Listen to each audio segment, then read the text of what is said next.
बोलो भागवत भगवान की जय। ओम नमो भगवते वासुदेवाय। श्रीमद् भागवत महापुराण चतुर्थ स्कंद पहला अध्याय। स्वाभंभु मनु की कन्याओं के वंश का वर्णन। श्री मैत्री जी कहते हैं, विदुर जी, स्वाभंभु मनु के महारानी शतरूपा से प्रिय व्रत उत्तानपादिन 2 पुत्रों के सिवा 3 कन्याएं भी हुई थी। वे आकुति, देवहूति और प्रसूति से नाम से विख्यात थी। आकुति का यद्यपि उसके भाई थे तो भी महारानी शतरूपा की अनुमति से उन्होंने रुचि प्रजापति के साथ पुत्र का धर्म के अनुसार विवाह किया। प्रजापति रुचि भगवान के अनन्य चिंतन के कारण बनते से संपन्न थे। उन्होंने आकुति के गर्भ से एक पुरुष और स्त्री का जोड़ा उत्पन्न किया। उनमें जो पुरुष था वह साक्षात यज्ञ स्वरूपधारी भगवान विष्णु थे, और जो स्त्री थी वह भगवान से भी कभी अलग न रहने वाली लक्ष्मी जी की अंश स्वरूपा दक्षिणा थी। मनु जी अपनी पुत्री आकुति के उस परम तेजस्वी पुत्र को बड़ी प्रसन्नता से अपने घर ले आए, और दक्षिणा को रुचि प्रजापति ने अपने पास रखा। तब जब दक्षिणा विवाह के योग हुई तो उन्होंने यज्ञ पुरुष को ही पति रूप में प्राप्त करने की इच्छा की। तब भगवान यज्ञ पुरुष ने उससे विवाह किया।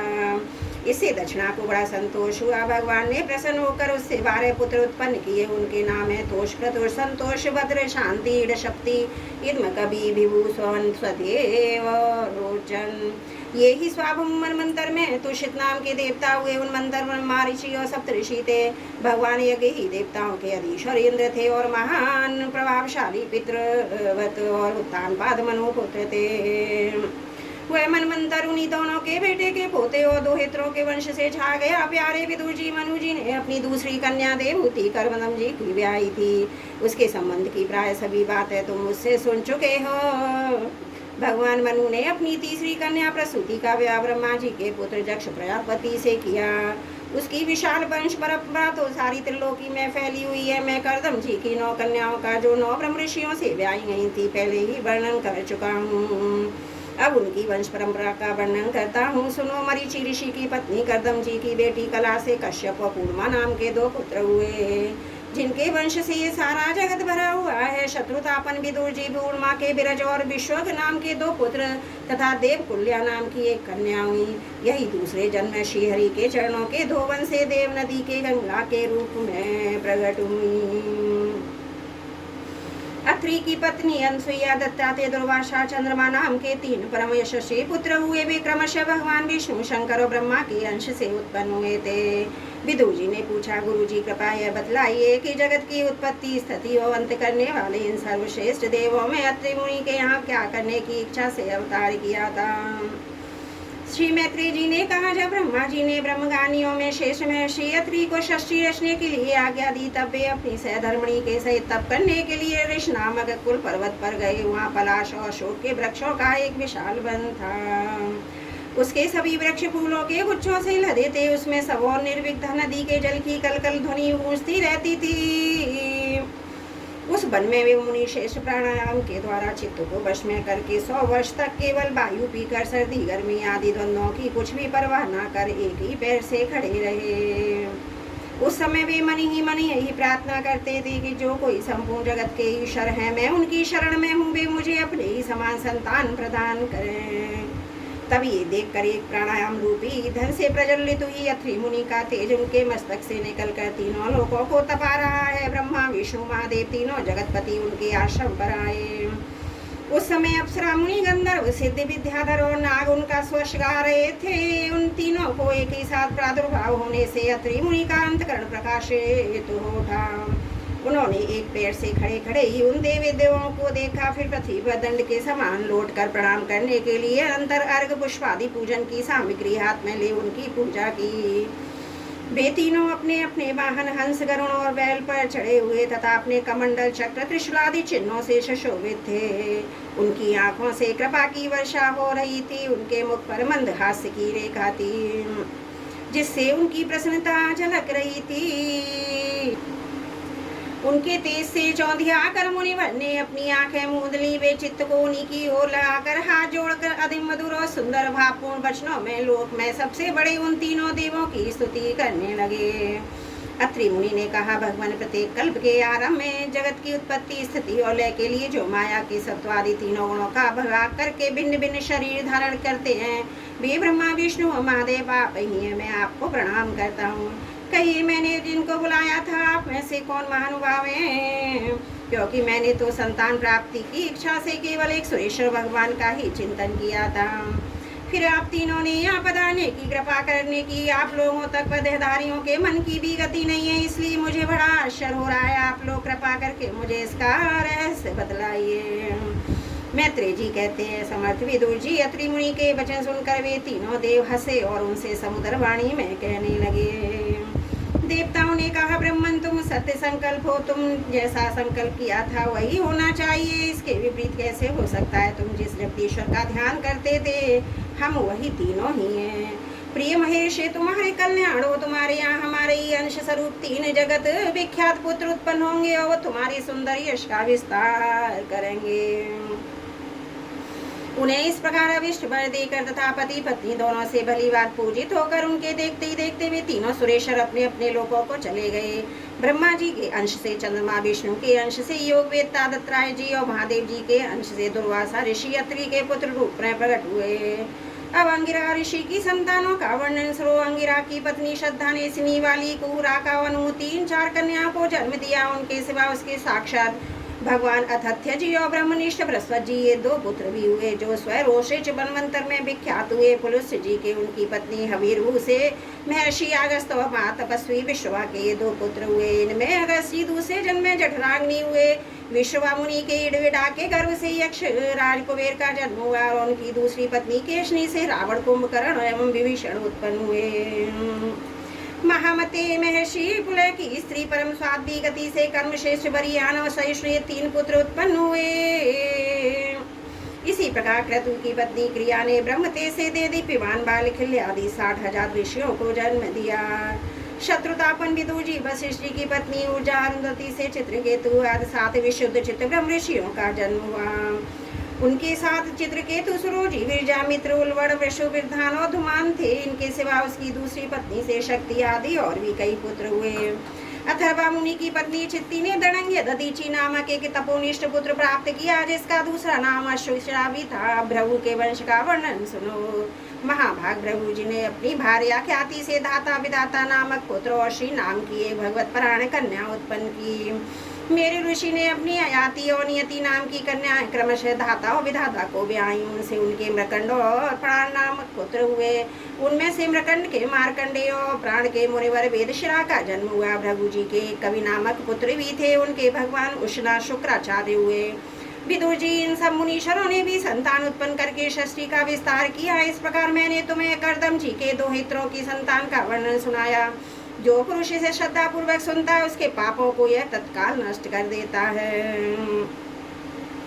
ब्रह्मा जी के पुत्र दक्ष प्रजापति ने मनुनंदनी प्रसूति से विवाह किया। उससे उन्होंने सुंदर नेत्रों वाली 16 कन्याएं उत्पन्न की। भगवान दक्ष ने उनसे 13 धर्म को, एक अग्नि को, एक समस्त पितृगण को, एक संसार का संहार करने वाले तथा जन्म मृत्यु से छुड़ाने वाले भगवान शंकर को दी। श्रद्धा, मैत्री, दया, शांति, तुष्टि, पुष्टि, क्रिया, उन्नति, बुद्धि, मेधा, तितिक्षा ये मूर्ति ये धर्म की पत्नियां हैं।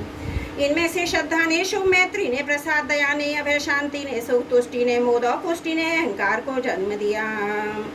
किया ने योग, उन्नति ने दर्प, बुद्धि ने अर्थ, मेधा ने स्मृति, तितिक्षा ने क्षेम और लज्जा ने प्रशय, विनय नामक पुत्र उत्पन्न किए। समस्त गुणों की खान मूर्ति देवी ने नर नारायण ऋषियों को जन्म दिया। इनका जन्म होने पर ही संपूर्ण विश्व ने आनंदित होकर प्रसन्नता प्रकट की। उस समय लोगों के मन में दिशाएं, वायु, नदी और पर्वत सभी में प्रसन्नता छा गई। आकाश में मांगलिक बाजे बजने लगे। देवता लोग फूलों की वर्षा करने लगे। मुनि प्रसन्न होकर स्तुति करने लगे। गंधर्व किन्नर गाने लगे। अप्सराएं नाचने लगी। इस प्रकार उस समय बड़ा ही आनंद मंगल हुआ तथा ब्रह्मादि समस्त देवता श्रोत द्वारा भगवान की स्तुति करने लगे।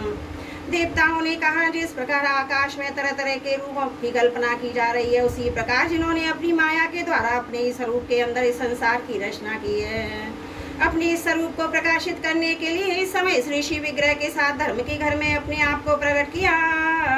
उन परम पुरुष को हमारा नमस्कार है, जिनके तत्व का शास्त्र के आधार पर हम लोग एक अनुमान ही करते हैं, प्रत्यक्ष नहीं कर पाते। उन्हीं भगवान ने देवताओं को संसार की मर्यादा में किसी प्रकार की गड़बड़ी ना हो इसलिए सत्य गुण से उत्पन्न किया है। अब भी अपने करुणा में नेत्रों से जो समस्त शोभा और सौंदर्य के निवास स्थान निर्मल दिव्य कमल को भी नीचा दिखाने वाले हैं, हमारी ओर निहारें। प्यारे विदुर जी, प्रभु का साक्षात दर्शन पाकर देवताओं ने उनकी इस प्रकार स्तुति और पूजा की। तदंतर भगवान नर नारायण दोनों गंधमादम पर्वत पर चले गए। भगवान श्री हरि की अंशभूत वे नर नारायण इस समय पृथ्वी का भार उतारने के लिए यदि कुलभूषण श्री कृष्ण और उन्हीं के शरीर के श्याम वर्ण कुरुकुल तिलक अर्जुन के रूप में अवतीर्ण हुए हैं। अग्निदेव की पत्नी स्वाहा ने अग्नि के ही अभिमानी पावक पवमान और शुचि ये 3 पुत्र उत्पन्न किए। तीनों ही हवन किए हुए पदार्थों का भक्षण करने वाले हैं। इन्हीं तीनों से 45 प्रकार के अग्नि उत्पन्न हुए। यही अपने 3 पिता एक पितामह को साथ लेकर 49 अग्नि कहलाए। वेदज्ञ ब्राह्मण वैदिक यज्ञ कर्म में जिन 49 अग्नियों के नामों से अग्नियाष्टियां कहते हैं वे ये ही हैं। अग्निश्वात वैषद सोमम आजप्य ये पितर हैं। इनमें साग्निक भी हैं और निरग्निक भी हैं। इन सब पितरों की पत्नी दक्ष कुमारी स्वधा है। इन पितरों से स्वधा के धारणी और वरुणा के नाम की 2 कन्या हुई। वे दोनों ही ज्ञान विज्ञान में पारंगत और ब्रह्म ज्ञान का उपदेश करने वाली हुई। महादेव जी की पत्नी सती थी। वे सब प्रकार से अपने पति देव की सेवा में संलग्न रहने वाली थी, किंतु उनके और गुणों और शील के अनुरूप कोई पुत्र नहीं हुआ, क्योंकि सती के पिता दक्ष ने बिना किसी अपराध के भगवान शिव जी के प्रतिकूल आचरण किया था। इसलिए सती ने युवावस्था में ही क्रोधवश योग के द्वारा स्वयं अपने शरीर का त्याग कर दिया। बोलो भागवत भगवान की जय। चतुर्थ स्कंद पहला अध्याय समाप्त। त्रुटियों के लिए क्षमा चाहती हूँ। बोलो भागवत भगवान की जय। चतुर्थ स्कंद दूसरा अध्याय। भगवान शिव और दक्ष प्रजापति का मनोमालिन्य। विदुर जी ने पूछा, भगवान प्रजापति दक्ष तो अपनी लड़कियों से बहुत ही स्नेह रखते हैं, फिर उन्होंने अपनी कन्या सती का अनादर करके शीलवानों में सबसे श्रेष्ठ श्री महादेव जी से द्वेष क्यों किया? महादेव जी भी चचरा के गुरु बैर रहित शांत मूर्ति आत्मा राम और जगत के परमाराध्य देव है, उनसे भला कोई क्यों बैर करेगा? भगवान उन ससुर और दामाद में इतना द्वेष कैसे हो गया जिसके कारण सती ने अपने दुस्तज्य प्राणों तक की बलि दे दी है? आप कैसे मुझसे कहिए। श्री मैत्री जी ने कहा, विदुर जी, पहले एक बार प्रजापति के यज्ञ में सब बड़े बड़े ऋषि देवता मुनि अग्नि आदि अपने अपने अनुयायियों के सहित एकत्र हुए थे। उसी समय प्रजापति दक्ष ने भी उस सभा में प्रवेश किया। वे अपने तेज से सूर्य के समान प्रकाशवान थे। विशाल समाभावन का अंधकार दूर किए देते थे। उन्हें आया देख ब्रह्मा जी महादेव जी के अतिरिक्त अग्नि पर्यंत सभी सभासद उनके तेज से प्रभावित होकर अपने आसनों पर उठ खड़े हो गए। इस प्रकार समस्त सभासदों से बलिपान सम्मान प्राप्त करके तेजस्वी दक्ष जगत पिता ब्रह्मा जी को प्रणाम कर उनकी आज्ञा से वे अपने आसन पर बैठ गए।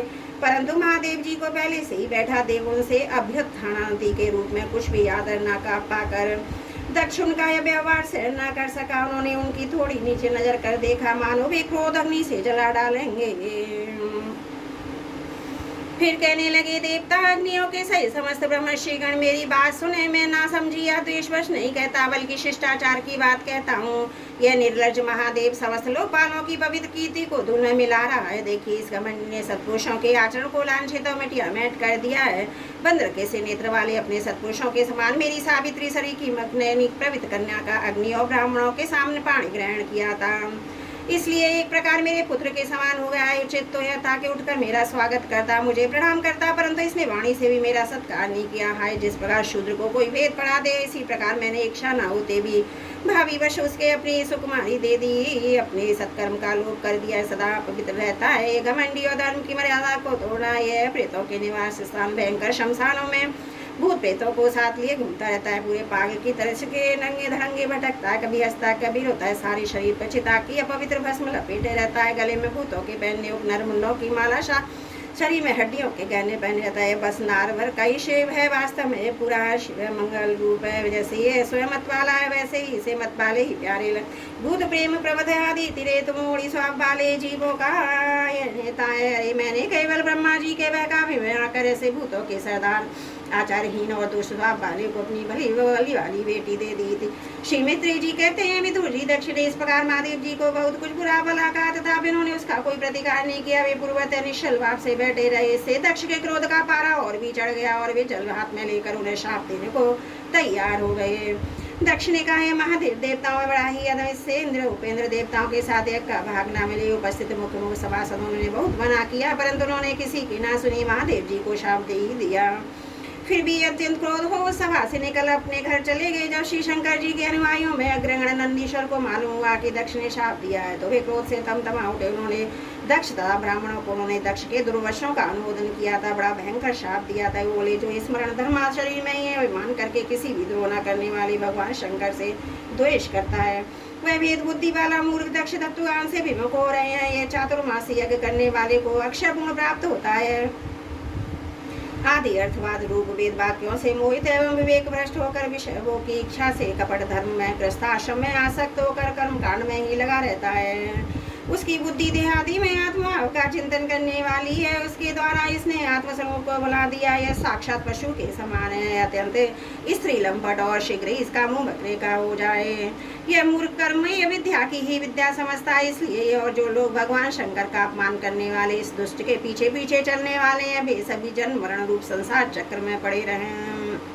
वेदवाणी रूप लता फलश्रुति रूप पुष्प से सुशोभित है, उसके कर्म फल रूप मनमोहन गंध से इसके चित्त शुद्ध हो रहे हैं। इससे ये शंकर द्रोही कर्मों के जाल में ही फंसे रहे हैं। ब्राह्मण लोग भक्ष भाक्ष के विचार को छोड़कर केवल पेट पालने के लिए ही विद्या तव व्रत आदि का आश्रय लें और धन शरीर और इंद्रियों के सुख को ही सुख मानकर उन्हीं के गुलाम बनकर दुनिया में भीख मांगते भटका करें। नंदीश्वर के मुख से इस प्रकार ब्राह्मण कुल के लिए शाप सुनकर उसके बदले में भृगु जी ने इस दुस्तर शाप रूप प्रण दिया। जो लोग शिव भक्त हैं और जो उन भक्तों के अनुयायी हैं वे सत शास्त्रों के विरुद्ध आचरण करने वाले पाखंडियों, जो लोग शौचार आचार विहीन मंद बुद्धि तथा जटारा हड्डियों को धारण करने वाले वे ही शिव संप्रदाय में दीक्षित हों, जिसमें सुरा और सभी देवताओं के समान आदरणीय है। अरे तुम लोग तो धर्म मर्यादा के संस्थापक वर्णाश्रमियों के रक्षक वेद ब्राह्मणों की निंदा करते हो, इससे मालूम होता है तुमने पाखंड का आश्रय ले रखा है। वेद मार्गी लोगों के लिए कल्याणकारी और सनातन मार्ग है, पूर्व पुरुष इसी पर चलते आए हैं और इसके मूल साक्षात श्री विष्णु भगवान है। तुम लोग सत्पुरुषों के परम पवित्र और सनातन मार्ग स्वरूप वेद की निंदा करते हो, इसलिए इस पाखंड में जाओ, इसमें भूतों के सरदार तुम्हारे इष्ट देव निवास करते हैं। श्री मैत्री जी कहते हैं विदुर जी भृगु ऋषि के इस प्रकार शाप देने पर भगवान शंकर कुछ खिन्ने से वहां से अपने अनुयायियों सहित चल दिए। वहाँ प्रजापति लोग जो यज्ञ कर रहे थे उसमें पुरुषोत्तम श्री हरि उपास्य देव थे और वही यज्ञ 1000 वर्ष में समाप्त होने वाला था। उसे समाप्त कर उन प्रजापतियों ने श्री गंगा यमुना के संगम में यज्ञ अंत स्नान किया। फिर प्रसन्न में से वे अपने अपने स्थानों को चले गए। बोलो भागवत भगवान की जय। चतुर्थ स्कंद दूसरा अध्याय समाप्त। त्रुटियों के लिए क्षमा प्रार्थी हूँ। बोलो भागवत भगवान की जय। चतुर्थ स्कंद तीसरा अध्याय। सती का पिता के यहाँ यज्ञ उत्सव में जाने के लिए आग्रह करना। श्री मैत्री जी कहते हैं विदुर जी इस प्रकार उन ससुर और दामाद को आपस में बैर विरोध रखते हुए बहुत अधिक समय निकल गया। इसी समय ब्रह्मा जी ने दक्ष को समस्त प्रजापतियों का अधिपति बना दिया। इससे उसका गर्व और भी बढ़ गया। उसने भगवान शंकर आदि ब्रह्मनिष्ठों को यज्ञ भाग न देकर उनका तिरस्कार करते हुए पहले तो वाजपेयी यज्ञ किया, फिर बृहस्पति शिव नाम का महायज्ञ आरंभ किया। इस यज्ञ उत्सव में सभी महर्षि देवर्षि पितर देवता आदि अपनी अपनी पत्नियों के साथ पधारे। उन सब ने मिलकर वह मांगलिक कार्य संपन्न किया। फिर दक्ष के द्वारा उन सबका स्वागत सत्कार किया गया। उस समय आकाश मार्ग से जाते हुए देवता आपस में उस यज्ञ की चर्चा करते। उनके मुख से दक्ष कुमारी सती ने अपने पिता के घर होने वाले यज्ञ की बात सुनी। उन्होंने देखा हमारे निवास स्थान कैलाश के पास से होकर सब ओर से चंचल नेत्रों वाली गंधर्व यक्षों की स्त्रियां चमकीले कुंडल और हार पहने खूब सज धज कर अपने अपने पतियों के साथ विमानों पर बैठी यज्ञ उत्सव में जा रही हैं। इससे उन्हें भी बड़ी उत्सुकता आई। उन्होंने अपने पति भगवान भूतनाथ से कहा। सती ने कहा वामदेव सुना है इस समय आपके ससुर दक्ष प्रजापति के यहाँ बड़ा भारी यज्ञ उत्सव हो रहा है। देखिए सब देवता वहीं जा रहे हैं। यदि आपकी इच्छा हो तो हम भी चलें। इस समय अपने आत्माइयों से मिलने के लिए मेरी बहनें भी अपने अपने पतियों के सहित वहाँ अवश्य आएंगी। मैं भी चाहती हूँ आपके साथ वहाँ जाकर माता पिता के दिए हुए गहने कपड़े आदि उपहार स्वीकार करूँ। वहाँ अपने पतियों से सम्मानित बहने मौसियों और इस हृदय जननी को देखने के लिए मेरा मन बहुत दिनों से उत्सुक है।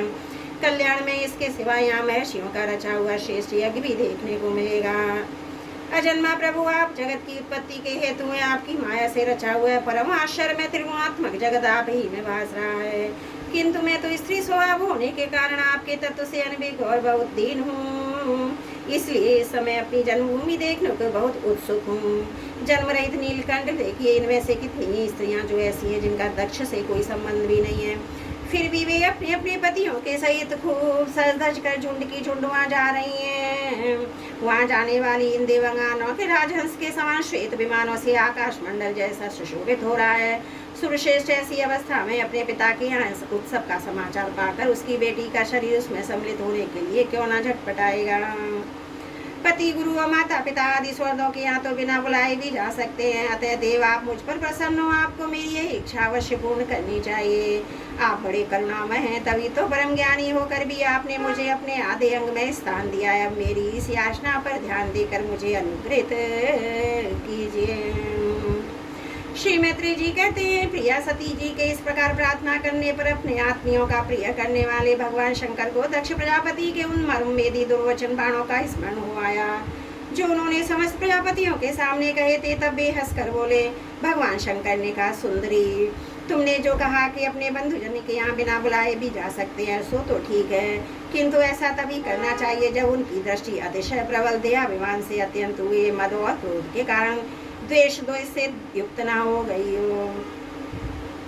विद्या, तप, धन, सृजन, शरीर, युवावस्था, उच्च कुल, ये 6 सत्पुरुषों के तो गुण हैं, परंतु नीच पुरुषों में ही अवगुण हो जाते हैं, क्योंकि इनसे उनका अभिमान बढ़ जाता है, दृष्टि दोष युक्त हो जाती है, विवेक शक्ति नष्ट हो जाती है। इसी कारण वे महापुरुषों का प्रभाव नहीं देख पाते।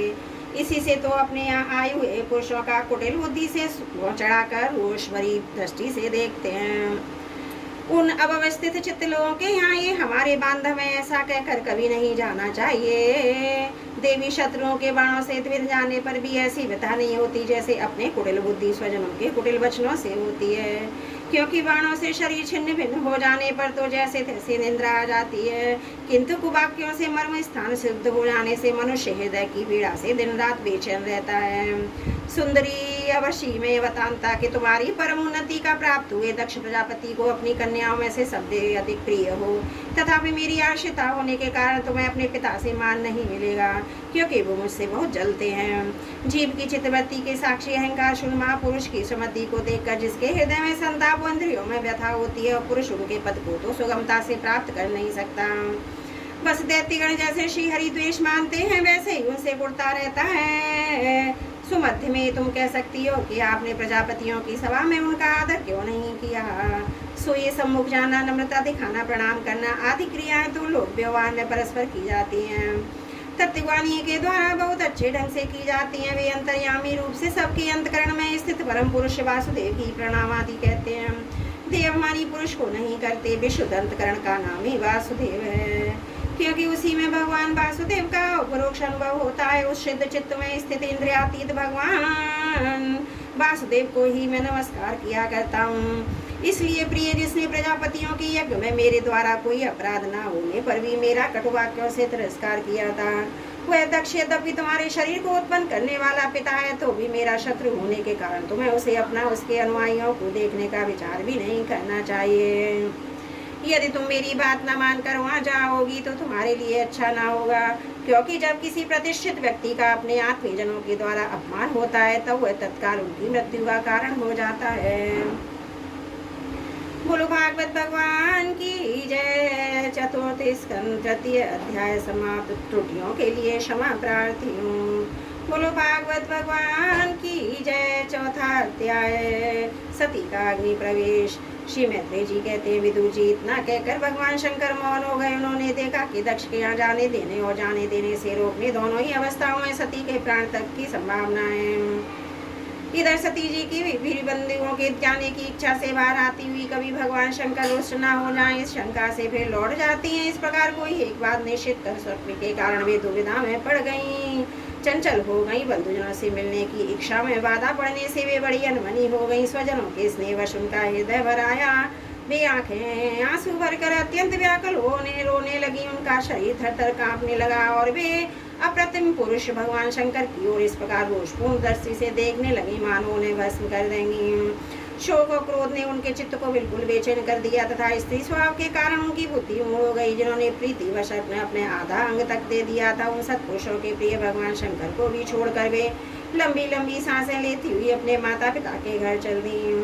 सती को बड़ी फुर्ती से अकेली जाते देख श्री महादेव जी के मणिमान एवं मद आदि हजारों सेवक भगवान के वाहन वृषवाहन राज को आगे कर दिया तथा और भी अनेकों पार्षदों यक्षों को साथ लिए बड़ी तेजी से निर्वता पूर्वक उनके पीछे हो लिए। उन्होंने सती को बैल पर सवार करा दिया। मेना पक्षी के दर्पण कमल आदि खेल की सामग्रियां श्वेत छत्र चवर माला और स्वराज चिन्ह दुंदुभी शंख बांसुरी आदि गाने बजाने के सामने से सुसज्जित हो उनके साथ चल दिए। तदंतर सती अपने समस्त सेवकों के साथ दक्ष की यज्ञशाला में पहुंची। वहां वेद ध्वनि करते हुए ब्राह्मण में पर होड़ लग रही थी।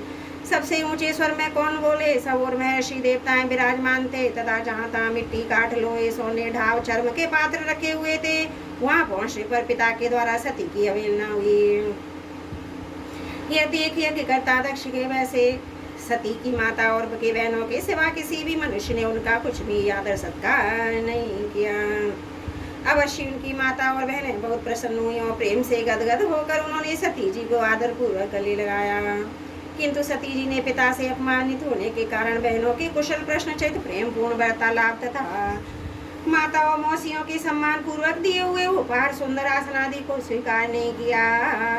सब लोकेश्वरी सदेवी सती का यज्ञ मंडल में तो अनादर हुआ ही था। उन्होंने यह भी देखा कि इस यज्ञ में भगवान शंकर के लिए कोई भाग नहीं दिया गया और पिता दक्ष उनका बड़ा अपमान कर रहा है। इससे उसे बहुत क्रोध आया। ऐसा जान पड़ता था मानो वे अपने रोष से संपूर्ण लोगों को भस्म कर देंगी।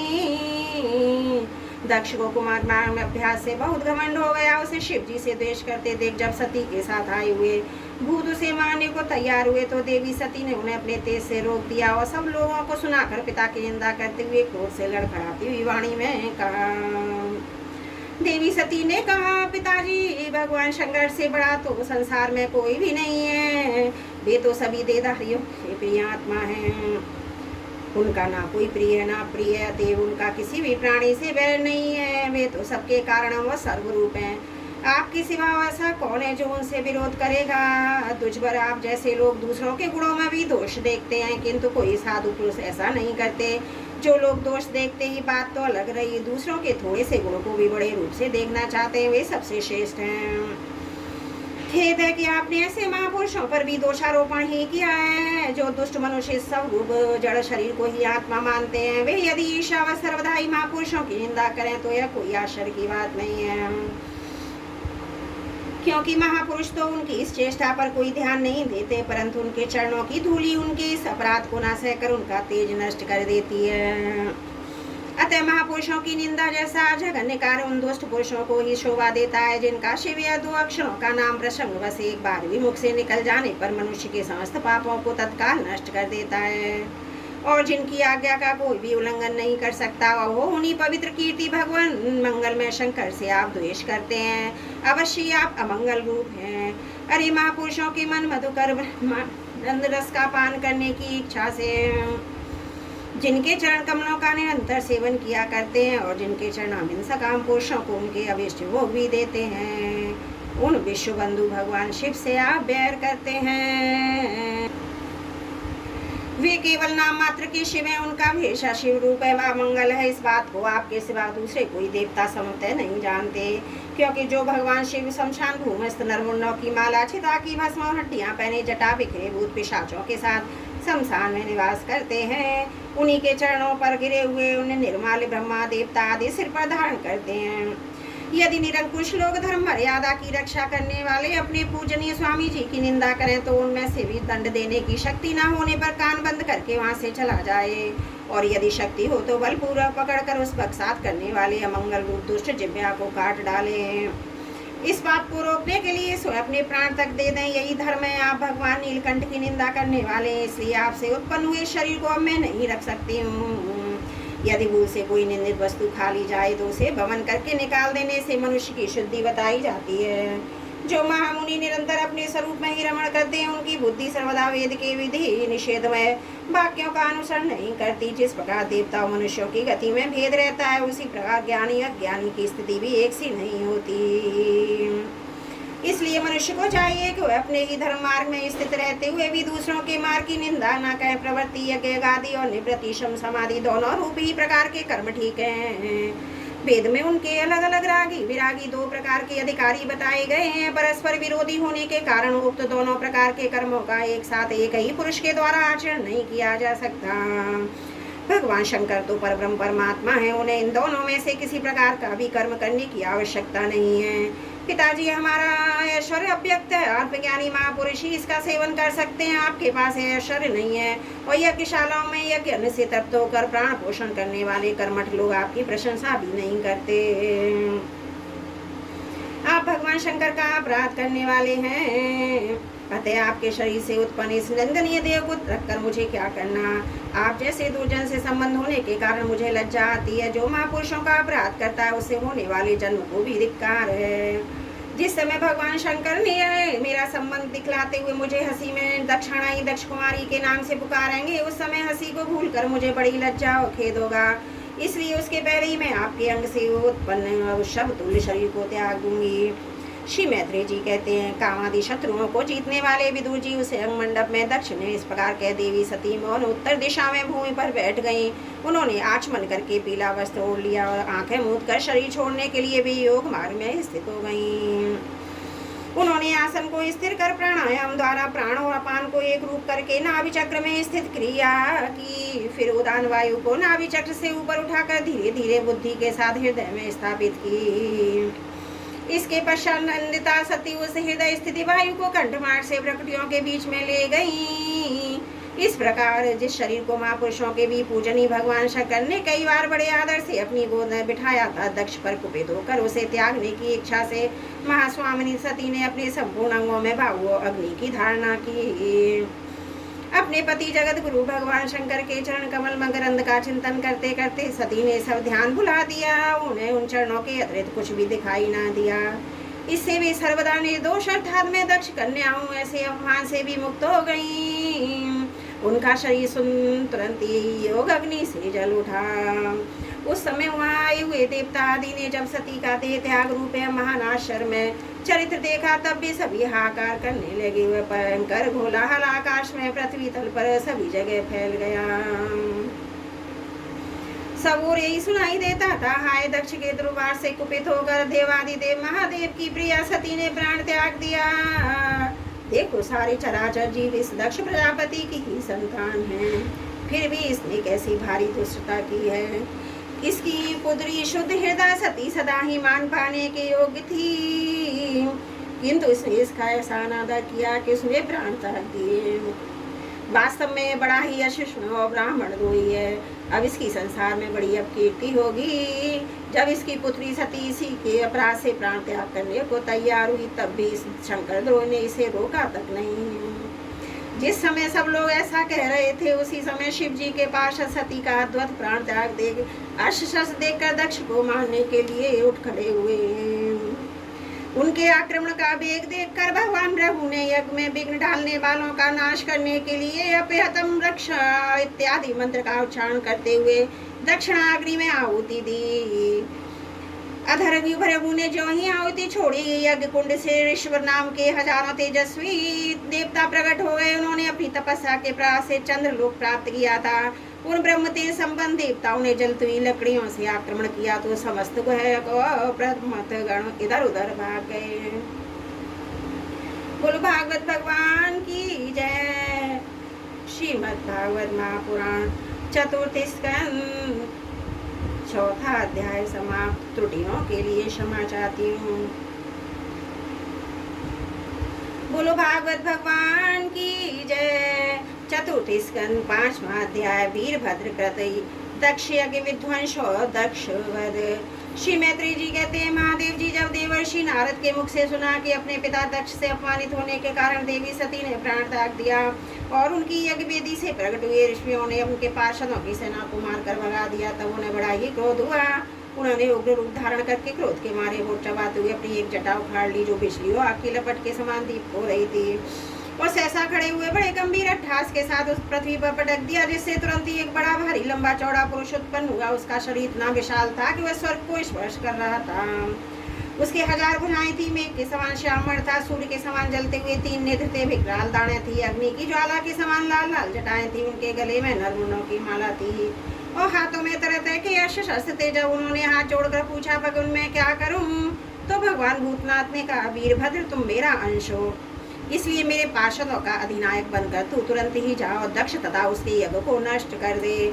प्यारे विदुर जी, जब देवादिदेव भगवान शंकर ने क्रोध में भरकर ऐसी आज्ञा दी, तब वीरभद्र उनकी परिक्रमा करके चलने को तैयार हो गए। उस समय उन्हें ऐसा मालूम होने लगा कि मेरे वेग का सामना करने वाला संसार में कोई नहीं है और बड़े से बड़ा वीर का तो वेग सहन कर सकता हूँ। वे भयंकर सिंहनाद करते हुए एक अति कराल त्रिशूल हाथ में लेकर दक्ष के यज्ञ मंडप की ओर दौड़े। उनका त्रिशूल संसार संहारक मृत्यु का भी संहार करने में समर्थ था। भगवान रुद्र के और भी बहुत से सेवक गर्जना करते हुए उनके पीछे हो लिए। उस समय वीरभद्र के पैरों के नुपुर आदि आभूषण बजते जाते थे।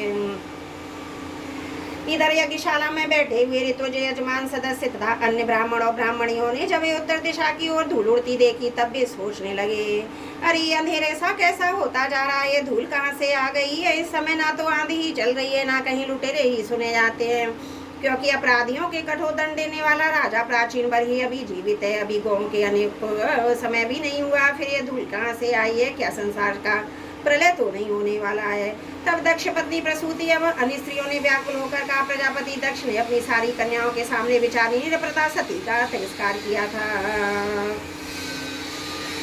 मालूम होता है वही उसी पाप का फल है, अथवा हो ना हो ये संहार मूर्ति भगवान रुद्र के अनादर का ही परिणाम है। प्रलय काल उपस्थित होने पर जिस समय वे अपनी जटाजूट को बखेर कर तथा शस्त्र शास्त्रों से सुसज्जित अपनी भुजाओं को ध्वजाओं के समान फैलाकर तांडव नृत्य करते हैं, तब उस समय उनके त्रिशूल के फलों से दिग्गज बिंध जाते हैं तथा उनके मेघ गर्जन के समान भयंकर अट्टहास से दिशाएं विदीर्ण हो जाती हैं। उस समय उनका तेज ऐसे होता है, वे अपनी भुआएं टेढ़ी करने के कारण बड़े दूरशक्ष जान पड़ते, उनकी विकराल दानों से तारागण अस्त व्यस्त हो जाते। उन क्रोध में भरे हुए भगवान शंकर को बार बार कुपित होने कर साक्षात विधाता ही क्यों ना हो, क्या कभी उसका कल्याण हो सकता है। जो लोग महात्मा दक्ष के यज्ञ में बैठे थे, वे भय के कारण एक दूसरे की ओर कातर दृष्टि से निहारते हुए ऐसे तरह तरह की बातें कर रहे थे कि इतने में ही आकाश और पृथ्वी में सब ओर सहस्त्रों भयंकर उत्पात होने लगे। विदुर जी इसी समय दौड़कर आए हुए रुद्र सेवकों ने उस महान यज्ञ मंडप को सब ओर से घेर लिया। वे सब तरह तरह की अस्त्र शस्त्र लिए हुए थे, उनमें कोई बौने, कोई भूरे रंग के, कोई पीले, कोई मगर के समान भेंट और मुख वाले थे। उनमें से किन्हीं ने प्रांगवश यज्ञशाला के पूर्व पश्चिम के खम्भों के बीच में आड़े रखे हुए डंडे को तोड़ डाला, किन्हीं ने यज्ञशाला के पश्चिम की ओर स्थित पत्नीशाला को नष्ट कर दिया, किन्हीं ने यज्ञशाला के सामने सभा मंडप और मंडप के आगे उत्तर की ओर स्थित अग्निशालाओं को तोड़ दिया, किन्हीं ने यजमान गृह पाकशालाओं को तहस नहस कर डाला, किन्हीं ने यज्ञ के पात्र फोड़ दिए, किन्हीं ने अग्नियों को बुझा दिया, किन्हीं ने यज्ञ कुंड में विषाप कर दिया, किन्हीं ने वेदी की सीमा को सूत्रों को तोड़ दिया। कोई कोई मुनियों को तंग करने लगे, कोई स्त्रियों को डराने धमकाने लगे, किन्हीं ने अपने पास आकर भागते हुए देवताओं को पकड़ लिया। मणिमान ने भृगु ऋषि को बांध लिया, वीरभद्र ने प्रजापति दक्ष को कैद कर लिया, चंडीशन ने पूषा को, नंदीश्वर ने भग देवता को पकड़ लिया। भगवान शंकर के पार्षदों की ये भयंकर लीला देखकर तब उनके कंकड़ पत्थरों की मार से बहुत तंग आकर वहाँ जितने ऋत्वज सदस्य देवता लोग थे, सबके सब जहाँ तहाँ भाग गए। भृगु जी हाथ में श्रुवा लिए हवन कर रहे थे। वीरभद्र ने उनकी दाढ़ी मूछ नोच ली, क्योंकि उन्होंने प्रजापतियों की सभा में मूछें हटते हुए महादेव जी का उपहास किया है। उन्होंने क्रोध में भरकर भक्त देवता को पृथ्वी पर पटक दिया, उनकी आंखें निकाल ली, क्योंकि जब दक्ष देवा सभा में महादेव जी को बुरा भला कहते हुए शाप दे रहे थे, उस समय उन्होंने दक्ष को सैनदेव उकसाया था। इसके पश्चात जैसे अनिरुद्ध के विवाह के समय बलराम जी ने कलिंगराज के दांत उखाड़े थे, उसी प्रकार इन्होंने पूषा के दांत तोड़ दिए, क्योंकि जब दक्ष ने महादेव जी को गालियां थी उस समय ये दांत दिखाकर हंस रहे थे। फिर वे दक्ष की छाती पर बैठकर एक तेज तलवार से उसका सिर काटने लगे, परंतु बहुत प्रयत्न करने पर भी उस समय उसे धड़ से अलग ना कर सके। तब किसी भी प्रकार के अस्त्र शस्त्रों से दक्ष की त्वचा नहीं कटी। तब वीरभद्र को बड़ा आश्चर्य हुआ और वे बहुत देर तक विचार करते रहे। तब उन्होंने यज्ञ मंडप पे यज्ञ पशुओं में जिस प्रकार मारा जाता था उसे देखकर उसी प्रकार दक्ष रूपों से यजमान पशु का सिर धड़ से अलग कर दिया। यह देखकर भूत प्रेत प्रसादी जो उनके कर्म की प्रशंसा करते हुए वाह वाह करने लगे और दक्ष के दल वालों में हाहाकार मच गया। वीरभद्र ने अत्यंत कुपित होकर दक्ष के सिर को यज्ञ की दक्षिणाग्नि में डाल दिया और उस यज्ञशाला में आग जलाकर यज्ञ को विध्वंस करके वे कैलाश पर्वत को लौट गए। बोलो भागवत भगवान की जय। चतुर्थ स्कंद 5वां अध्याय समाप्त। त्रुटियों के लिए क्षमा चाहती हूँ।